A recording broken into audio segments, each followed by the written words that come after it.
Abordons maintenant la grosse partie qui concerne les bouches d'extraction. La sortie de l'air vicié se fait principalement à l'aide de bouches d'extraction situées dans les pièces de service humides. Elles sont caractérisées par leur débit nominal d'extraction en mètres cubes par heure.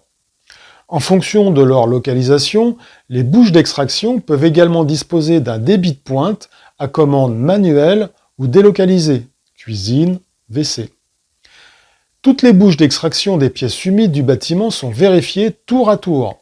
Ces points de contrôle commencent par les lettres BE pour bouche d'extraction et sont au nombre de 11.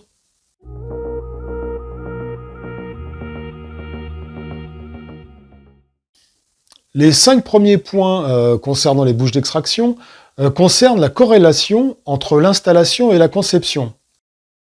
Alors, le premier point, le point BE5, ce point est donc conforme si une bouche d'extraction est présente dans chaque pièce humide. Quant au point BE6, c'est l'inverse, il vérifie qu'il y a absence d'entrée d'air dans les pièces humides. Alors, sauf pour une cuisine ouverte, mais l'entrée d'air doit être suffisamment éloignée de la bouche d'extraction, le plus possible. Alors, le point BE8, BE9 et BE10. Alors, le but de ces 3 vérifications est de s'assurer que les bouches mises en place respectent les exigences de la conception et correspondent bien au marquage de chaque bouche, marque, référence, type, ainsi que les plages de fonctionnement définies lors de la préinscription. Donc les indications sont affichées quelque part sur la bouche et un démontage peut être nécessaire pour pouvoir lire ces informations et les comparer aux informations de conception. Alors, les informations doivent être identiques pour BE8 à la plage de pression, pour BE9 aux plages de débit, et pour BE10, on doit avoir les marques et références identiques.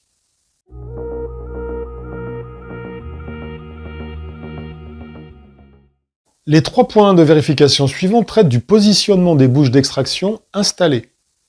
Ce sont les points BE11, BE12 et BE13. Donc le but de ces 3 points est de s'assurer d'une part de l'accessibilité possible des bouches, de leur bon état, ainsi que leur position pour permettre leur nettoyage et entretien, permettre les mesures de pression et de débit aux bouches.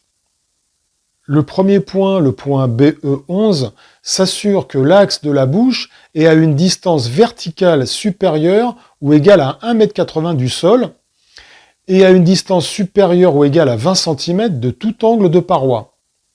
Alors, cette règle est valable pour une bouche placée au mur ou au plafond. D'accord ?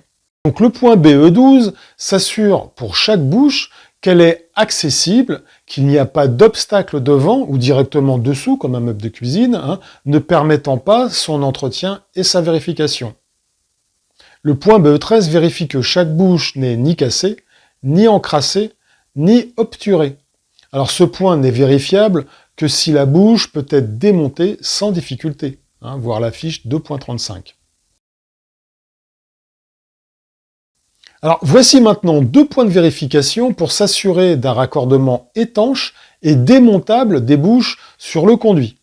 Donc, pour permettre le nettoyage, l'entretien des bouches et garantir le respect des débits. Alors, le point BE14 s'assure que les bouches, chaque bouche, peut être retirée et démontée. Donc, elle doit être ni vissée, ni collée, ni siliconée. Le point BE15 permet de savoir si on peut retirer la bouche de son emplacement et vérifier 1. Qu'elle est raccordée au conduit à l'aide d'une manchette de raccordement ou à défaut d'un système d'étanchéité équivalent. 2. Que le dispositif est maintenu et assure une jonction étanche entre le conduit et la paroi support.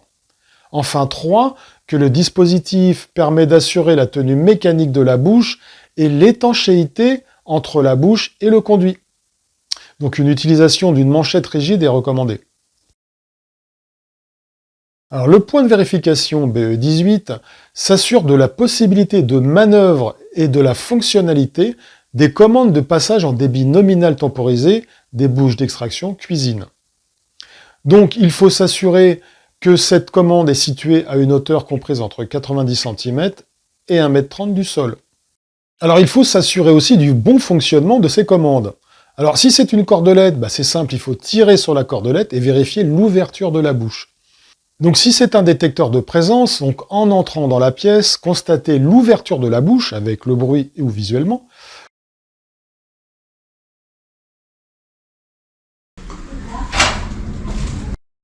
Et renouveler éventuellement l'opération après s'être assuré de la fin de la temporalisation. Si c'est une commande par interrupteur, donc actionnez l'interrupteur de commande et vérifiez simplement l'ouverture de la bouche. Et vérifiez aussi la présence des piles pour les bouches équipées de piles. Voilà!